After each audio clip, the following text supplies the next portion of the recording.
वहीं प्रदेश में विधानसभा चुनाव मतगणना का काउंटडाउन शुरू हो चुका है। चुनाव आयोग ने काउंटिंग शुरू की और सभी तैयारियां उसकी पूरी कर ली गई हैं। 3 तारीख से सुबह 8 बजे से काउंटिंग शुरू होगी। जिला मुख्यालय पर जिले की सभी विधानसभा सीटों की मतगणना की जाएगी। प्रदेश के 199 सीटों में से 30 सीटों पर 20-20 राउंड में वोटों की काउंटिंग होगी। 16 सीट ऐसी होगी जहां 21 राउंड होंगे और 18 सीटें ऐसी होंगी जहां 22 राउंड में वोटों की गिनती पूरी होगी। शिव सीट पर सबसे ज्यादा 41 राउंड में वोटों की गिनती की जाएगी, जबकि अजमेर दक्षिण की सबसे कम 14 राउंड में वोटों की गिनती पूरी होगी। मतगणना के दौरान सबसे पहले शुरू की जाएगी पोस्टल बैलेट की काउंटिंग। मतगणना केंद्रों पर पोस्टल बैलेट के लिए लगाया गया है अलग से काउंटर। पोस्टल बैलेट के बाद ईवीएम मशीनों की काउंटिंग की जाएगी शुरू और काउंटिंग के लिए सभी अधिकारियों और कर्मचारियों का ट्रेनिंग प्रोग्राम शुरू हो चुका था, वो पूरा हो चुका है। और हमारे सहयोगी विनोद जुड़ चुके हैं। विनोद, क्योंकि एक महत्वपूर्ण दिन होता है मतगणना का, और जिस तरीके से राजेंद्र राठौड़ ने लेटर लिखा, जिस तरीके से मुख्यमंत्री अशोक गहलोत ने कहा कि मतगणना के वक्त सचेत रहने की जरूरत है क्योंकि सरकारी कर्मचारी उसका हिस्सा होते हैं। प्रशिक्षण कैसा रहा और प्रक्रिया को दौरान क्या कुछ एहतियात दी गई? जी देखिए, बिल्कुल मैं आपको बता दूं कि प्रशिक्षण एक ही दिन का था, लेकिन व्यवस्था को देखते हुए प्रशिक्षण के 2 चरण करें। दूसरा चरण जो है कल होगा। कल 6 से 7 घंटे तक सभी कर्मचारियों को बारीकी से समझाया जाएगा कि मतगणना के दौरान क्या क्या विशेष चीजों का ध्यान रखना है, मतगणना कैसे करवानी है, ईवीएम खुलेगी तो किस रूप में काम में लेना है। ईवीएम को देखिए, ईवीएम को 10 मिनट से कम समय में चालू भी करना है, मतगणना भी करनी है, तो 5 से 7 मिनट का समय एक ईवीएम में लगना चाहिए। ये सब बारीकियां कर्मचारियों को बताई गई और बार बार ताकीद किया गया है कि किसी प्रकार का कोई बवाल नहीं होना चाहिए। इसी बवाल से बचने के लिए देखिए, जो राजनीतिक पार्टियां हैं उनके प्रतिनिधियों को भी प्रशिक्षण में शामिल किया गया है।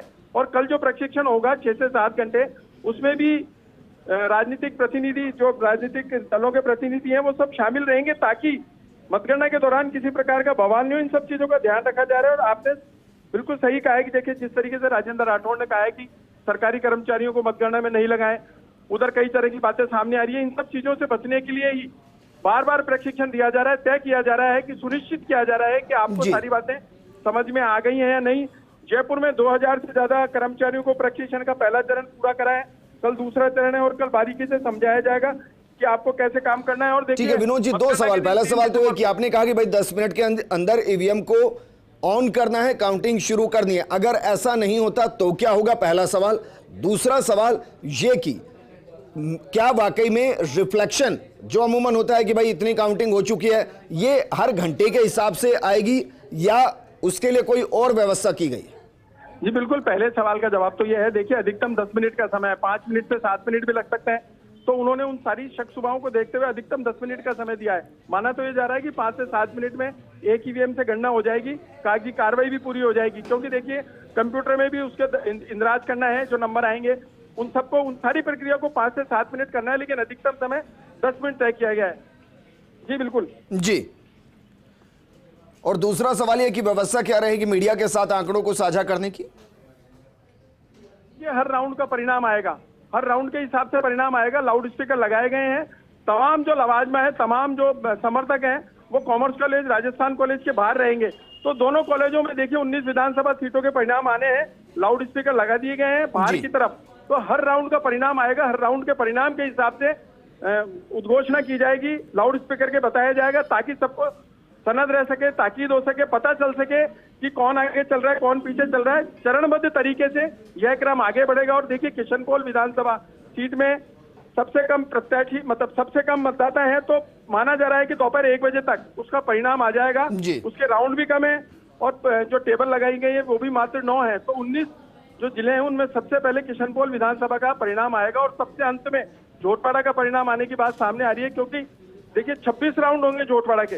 अब आप राउंड के हिसाब से देखेंगे तो 26 राउंड होंगे और सबसे देरी में परिणाम आएगा। एक बड़ी बात मैं आपको बता दूं, देखिए, राजस्थान और कॉमर्स कॉलेज में जो मतगणना प्रक्रिया है वो 319 टेबल पर होगी और विधानसभा क्षेत्र के लिए हिसाब से मतगणना 333 टेबल पर 398 राउंड होंगे टोटल और 4691 ईवीएम से होगी मतगणना।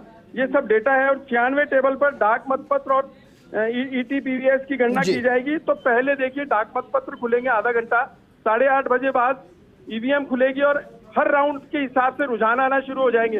हो सकता है कि आपको लग रहा है कि पहले 30 मिनट के अंदर जितने भी डाक मतपत्र के जरिए वोट पड़े हैं उनको काउंट कर दिया जाएगा? अगर सिर्फ जयपुर की बात की जाए, 19 विधानसभा सीटों की बात की जाए, तो बैलेट पेपर के जरिए कितने वोट पड़े हैं, कितने मत पड़े हैं?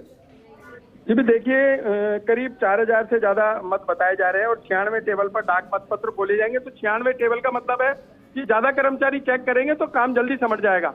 अगर अपन जैसे विधानसभा बार ईवीएम की बात करेंगे तो केवल कहीं पर 9 टेबल लगी है, कहीं 14 लगी है। इस काम को, डाक मतपत्र को जल्दी संपन्न करने के लिए 96 टेबल पर एक साथ चेक किया जाएगा तो जल्दी रिजल्ट आएगा। आधा घंटा भी दिया गया, हो सकता है 20 मिनट में हो जाए, हो सकता है 40 मिनट में हो, इसलिए बीच का समय ले गया है। आधा घंटा उन्होंने लगभग मानकर चले एक टेबल पर 45 से 50 डाक मतपत्रों की गिनती की जाएगी। विनोद जी, शुक्रिया तमाम जानकारी हमारे साथ साझा करने के लिए।